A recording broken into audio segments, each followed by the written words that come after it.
আসসালামু আলাইকুম। এখন দেখবেন সংবাদ শিরোনাম। পুরো বিশ্বকে ১৫০ বার উড়িয়ে দেওয়ার মতো পারমাণবিক অস্ত্র আছে যুক্তরাষ্ট্রের ভান্ডারে, হুমকি ট্রাম্পের। ৩ দশক পর পারমাণবিক পরীক্ষা চালানোর পক্ষে মার্কিন প্রেসিডেন্ট। সুদানের সংকট সমাধানে আমিরাতের মধ্যস্থতা মানবে না খার্তুম। আরএসএফকে সন্ত্রাসী সংগঠন ঘোষণায় আন্তর্জাতিক সম্প্রদায়ের প্রতি আহ্বান। শেষ মুহূর্তের প্রচারণা ঘিরে জমজমাট বিহারের বিধানসভা নির্বাচন। উন্নয়নের প্রতিশ্রুতি আর ভোটে কারচুপির অভিযোগ নিয়ে সরব সরকার ও বিরোধী দল। এতক্ষণ দেখছিলেন সংবাদ শিরোনাম, এখন দেখবেন বিস্তারিত। পুরো বিশ্বকে ১৫০ বার উড়িয়ে দেওয়ার মতো পারমাণবিক অস্ত্র আছে যুক্তরাষ্ট্রের ভান্ডারে, এমন মন্তব্য করেছেন মার্কিন প্রেসিডেন্ট ডোনাল্ড ট্রাম্প। সিবিএস নিউজের 60 মিনিটস অনুষ্ঠানে দেয়া এই সাক্ষাৎকার নিয়ে আলোচনা এখন তুঙ্গে। ৩৩ বছর পর যুক্তরাষ্ট্রের পারমাণবিক পরীক্ষা চালানোর সিদ্ধান্তের পক্ষে সাফাইয়োগান ট্রাম্প। প্রশ্নের উত্তরে যথারীতি অসংলগ্ন মন্তব্য তার, আর প্রচুর ভুলভাল তথ্য দেন তিনি। গত মার্কিন প্রেসিডেন্ট নির্বাচনের আগে ডেমোক্র্যাট প্রার্থী কমলা হ্যারিসকে নিয়ে সাক্ষাৎকার প্রচারের পর সিবিএস নিউজের বিরুদ্ধে মামলা ঠুকে দিয়েছিলেন ডোনাল্ড ট্রাম্প। ১ বছর পর সেই চ্যানেলেরই হট সিটে তিনি। We are now approaching the longest 60 minutes অনুষ্ঠানে নোরা ওডেনেলের মুখোমুখি ট্রাম্প। অবশ্য সময়সীমা 60 মিনিটের হলেও 90 মিনিট পার করে দেন মার্কিন প্রেসিডেন্ট। কথা বলেন পারমাণবিক অস্ত্রের পরীক্ষা, শাটডাউন, অভিবাসন, ট্যারিফ সহ নানা ইস্যুতে। সাক্ষাৎকারের বড় অংশ জুড়ে ছিল যুক্তরাষ্ট্র চীন সম্পর্ক। দুই দেশের মধ্যে দ্বন্দ্ব প্রতিযোগিতা নিয়ে কথা বলেন ট্রাম্প, যদিও অনেক কথাই ছিল স্ববিরোধী। একদিকে বেইজিংকে ওয়াশিংটনের জন্য হুমকি বলেন, আরেকদিকে চীনের ভান্ডারে থাকা বিরল খনিজকে বেইজিংয়ের শক্তির উৎস বললেন তিনি। আমরাও তাদের জন্য হুমকি। দেখুন, এটা খুব প্রতিযোগিতামূলক বিশ্ব, বিশেষ করে যখন যুক্তরাষ্ট্র চীন প্রসঙ্গ আসে। আমরা সবসময় তাদের নজরে রাখছি, তারাও আমাদের। বিরোধিতার চেয়ে আমরা একসাথে কাজ করলে আরো বড়, উন্নত ও শক্তিশালীও হতে পারি। চীনের বিপরীতে আমরা খুবই ভালো করছি, তবে তাদের শক্তি হলো বিরল খনিজ। আমাদের বিরুদ্ধে এটাই অস্ত্র হিসেবে ব্যবহার করে তারা। স্বাভাবিকভাবেই প্রশ্ন করা হয় ৩৩ বছর পর যুক্তরাষ্ট্রের পারমাণবিক পরীক্ষা ইস্যুতে। নিজের সিদ্ধান্তের পক্ষে সাফাই দিতে গিয়ে ট্রাম্প দাবি করেন, চীন রাশিয়াও এই পরীক্ষা চালাচ্ছে। পরমাণু শক্তিতে নিজেদের সেরা বলেও দাবি করেন। যে কোনো দেশের চেয়ে বেশি পারমাণবিক অস্ত্র আছে আমাদের। রাশিয়া দ্বিতীয় অবস্থানে, চীন বেশ বড় ব্যবধানে তৃতীয় অবস্থানে। তবে 5 বছরেই ধরে ফেলবে রাশিয়াকে। আর এই মুহূর্তে আমাদের পরমাণু নিরস্ত্রীকরণ ইস্যুতে কিছু করা উচিত। কিন্তু এটি বড় একটি বিষয়। পৃথিবীকে 150 বার উড়িয়ে দেওয়ার মতো পর্যাপ্ত পারমাণবিক অস্ত্র আছে আমাদের। টেলিভিশনে 1/3 প্রচার করলেও পুরো 90 মিনিটের সাক্ষাৎকারটি অনলাইনে প্রকাশ করেছে সিবিএস নিউজ। এরপরই শুরু হয় আলোচনা। অনেকগুলো ক্লিপই ভাইরাল হয় সামাজিক যোগাযোগ মাধ্যমে। সমালোচনাও চলছে বিস্তর।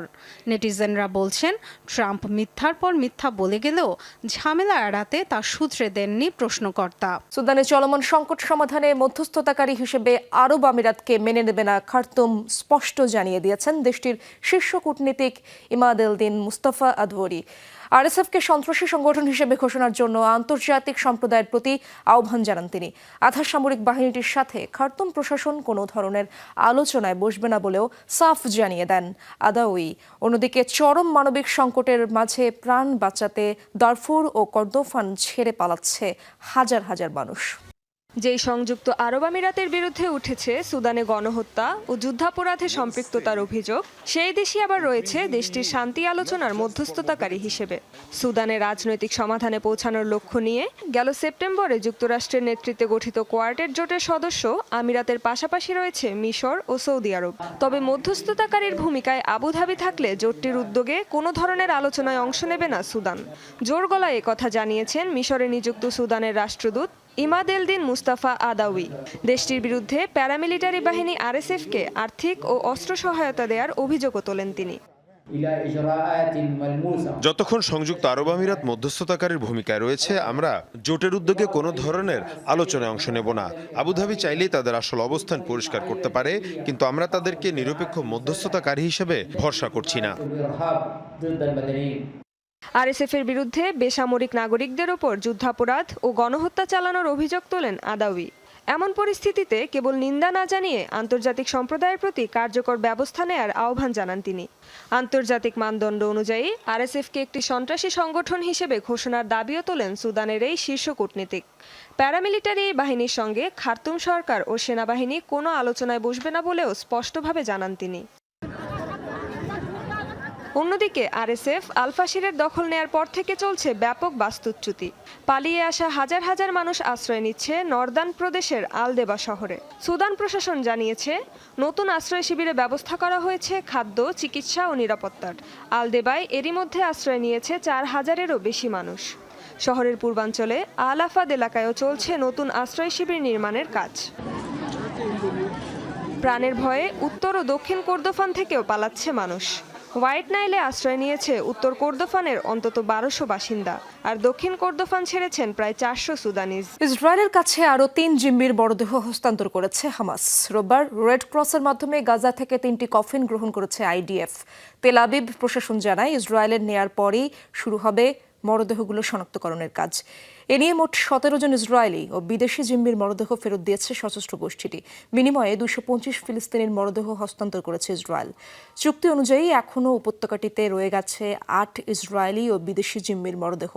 ইসরায়েলের অভিযোগ, মৃত জিম্মিদের ফেরত দিতে খুবই ধীর গতি দেখাচ্ছে হামাস। তবে সশস্ত্র সংগঠনটির দাবি, ধ্বংসস্তূপের নিচে চাপা পড়া মরদেহগুলো উদ্ধারে কাজ চালিয়ে যাচ্ছে তারা।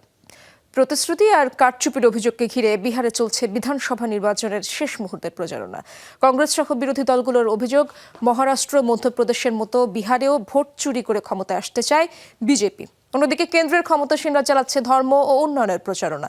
এদিকে বিহারের বিধানসভা নির্বাচনকে দেখা হচ্ছে কেন্দ্রীয় রাজনীতির জন্য অ্যাসিড টেস্ট হিসেবে।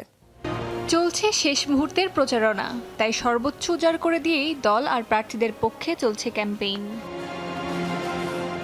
বিহারে বিধানসভা নির্বাচনের বাকি আর মাত্র একদিন। শেষ মুহূর্তের প্রচারণায় তাই অংশ নিয়েছেন প্রধানমন্ত্রী নরেন্দ্র মোদী। পাটনা সহ রাজ্যের গুরুত্বপূর্ণ জেলাগুলোতে চলছে জনসভা। বিহারে এককভাবে সরকার গঠনে মরিয়া মোদী তাই তুলে ধরেছেন উন্নয়নের নানা ফিরিস্তি। বিহারের জনগণের জন্য শিক্ষা, স্বাস্থ্য এবং সেচ ক্ষেত্রে পর্যাপ্ত সুযোগ নিশ্চিত করতে এনডিএ প্রতিশ্রুতিবদ্ধ। বিহার থেকে অভিবাসন বন্ধ করতে এবং রাজ্যে পর্যাপ্ত কর্মসংস্থানের সুযোগ তৈরি করতে পদক্ষেপ নেব আমরা। অন্যদিকে কংগ্রেসের সাথে জোট গঠন করেছেন আরজেডি সহ অন্যান্য স্থানীয় দলগুলো। আরজেডি নেতা তেজস্বী যাদব এবং কংগ্রেস নেতা রাহুল গান্ধীর নেতৃত্বে চলছে প্রচারণা। এবার নির্বাচনের শুরু থেকেই আলোচনায় বিজেপির ভোট কারচুপির ইস্যুটি। প্রচারণা শেষ দিনেও একই ইস্যুতে সরব রাহুল গান্ধী। মহারাষ্ট্র, মধ্যপ্রদেশ, কর্ণাটকের মতো রাজ্যগুলোতে ভোট চুরি করেছে বিজেপি। এবার বিহারেও সেই চেষ্টা চালাচ্ছে তারা। তবে ভোটাররা এবার সেই ষড়যন্ত্র রুখে দেবে। তবে বিশ্লেষকরা বলছেন, জয় পরাজয়ের ব্যবধান গড়ে দিতে পারেন রাজ্যের সবচেয়ে প্রভাবশালী নেতা বর্তমান মুখ্যমন্ত্রী নীতিশ কুমার। বিজেপি জোটের সাথে অংশ নিলেও যে কোনো সময় দল বদল করতে পারেন তিনি। নির্বাচনী প্রচারণার সময় বিহারের স্থানীয় জেলেদের সাথে মাছ ধরলেন কংগ্রেস নেতা রাহুল গান্ধী। রোববার বিহারের বেগুসরাইয়ে নির্বাচনী প্রচারণের ফাঁকে স্থানীয় জেলেদের সঙ্গে পুকুরে নামেন এই কংগ্রেস নেতা। পানিতে নেমে জাল টেনে মাছও ধরেন তিনি। এ সময় স্থানীয় জেলেদের সঙ্গে তাদের কাজের চ্যালেঞ্জ ও দুর্ভোগ নিয়ে কথা বলেন রাহুল। তার সঙ্গে ছিলেন বিকাশশীল ইনসান পার্টির সভাপতি ও রাজ্যের সাবেক মন্ত্রী মুকেশ সহনীয়। এর পাশাপাশি ছিলেন কংগ্রেস নেতা কানাহাইয়া কুমার।